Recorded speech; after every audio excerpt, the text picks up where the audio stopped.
ఎవరైనా సరే తెలంగాణ డాక్టర్ లక్ష్మణ్ గారు ఉత్తముడు. లక్ష్మణ్ గారు అప్పుడు రాజేశ్వరరావు గారు ఉండేవారు. చాలా మంచి బండా దత్తాత్రేయ గవర్నర్ గారు అనుకోండి, చాలా ఉత్తముడు. తన ప్రాంతం కోసం పోరాడే వాళ్ళు, తెలుగు జాతి అంటే గౌరవం ఉన్నవాళ్ళు. My humbly requesting them, please rise your voice అండి. కాదు తెలంగాణలో ఈ మరి బీఆర్ఎస్ అయినా టీఆర్ఎస్ కానీ, అదే బీఆర్ఎస్ పార్టీ ఏం సార్ దాని అస్తిత్వాన్ని కోల్పోయే పరిస్థితి ఉందంటారా? ప్రమాదంలో పడే పరిస్థితి ఉందంటారా? వాళ్ళు చేసింది నువ్వు చేసిన కర్మ తప్పదన్నట్టు, నీవు నేర్పిన విద్య నీరజాక్ష అంటూ మొదలుపెట్టింది బీజేపీ. కానీ వాళ్ళు దక్షిణ మీద జైత్యాత్ర అంటున్నారు. ఎవరి మీద పెడుతున్నారు జైత్యాత్ర?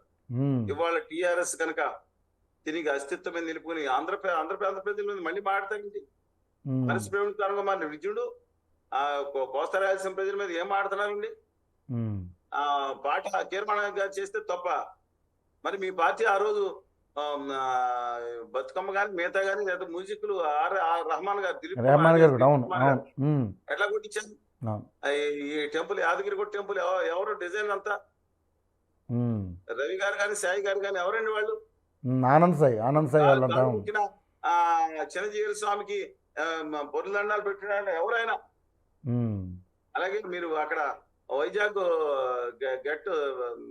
గెట్లు అమ్ముకునే గెట్లు తయారు చేసే ఆయన తర్వాత స్వామిగా మారారన్నారు, రాజకీయ స్వామి. ఆయన పేరు కూడా దండగలేండి. పేర్లు చాలా పెట్టుకుంటారు. శారదా పెట్టాలని శృంగేరికి వెళ్ళారు మహానుభావులు. విజయనంద భారతీనంద తీర్థ స్వాములు వారు ఉన్నారు. వాళ్ళు కాదు, చెట్టు పేరు పెట్టి కాయలు అమ్ముకునే బ్యాచ్ ఒకటి ఉంది ఇక్కడ.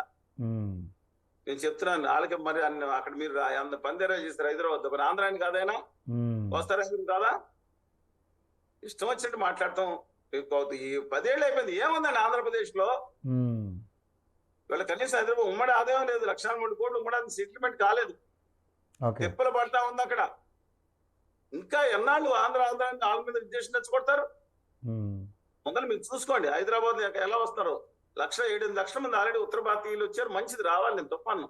కానీ ఇంకా కేసీఆర్ గారు కేవలం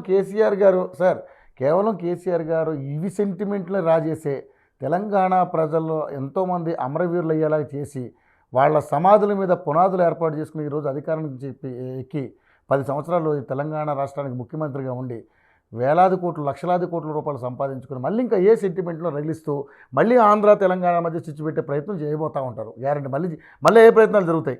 ఏంటి సార్ వీటికి కట్టడి చేసే పరిస్థితి? ఆరోపణల మీద అన్నింటిలో ఏకీపించవచ్చు, కానీ ఒకటి మాత్రం చెప్తాను, మీరు అందరూ రెచ్చగొట్టారు.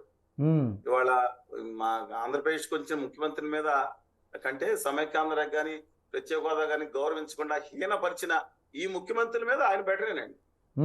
No doubt in that. మా పాలకు పాలు నీళ్లకు నీళ్లుగా చెప్పాల్సింది హంసలాగా. ఖచ్చితంగా చెప్తా. కానీ ఇవాళ ఇంకా ఆంధ్రాని ఎన్నాళ్ళు పడేడుస్తారండి? అదే నేను అంటున్నాను. అదే ఒక ప్రయత్నం జరిగే అవకాశం లేదంటారా అంటున్నాను. ఖచ్చితంగా చెప్తాను. ఆయన అది రెచ్చగొట్టా ఉంటే మాత్రం వ్యతిరేకం వస్తుంది. కాదు, రేవంత్ రెడ్డి గారు కూడా రెచ్చగొట్టారు. ఏమని చంద్రబాబు కూడా చేసాడు, దెబ్బేసి కొట్టాడు. జగన్మోహన్ రెడ్డి చేసిండు. కోమటిరెడ్డి వెంకటరెడ్డి గారు ఇంకా గట్టిగా మాట్లాడారు. ఎంతకాలం అండి పదవుల్లో ఉన్నారు కదా మీరు? ఆయన 10 ఏళ్ళు ఉన్నారు, ఇప్పుడు ఈయన ఉంటున్నారు. దయచేసి అలాంటి మానుకోవాలి. మీకు అవసరం వచ్చినప్పుడు ఎవరు స్కేప్ కోట్ కావాలి కాబట్టి వాళ్ళని పెడుతున్నారా?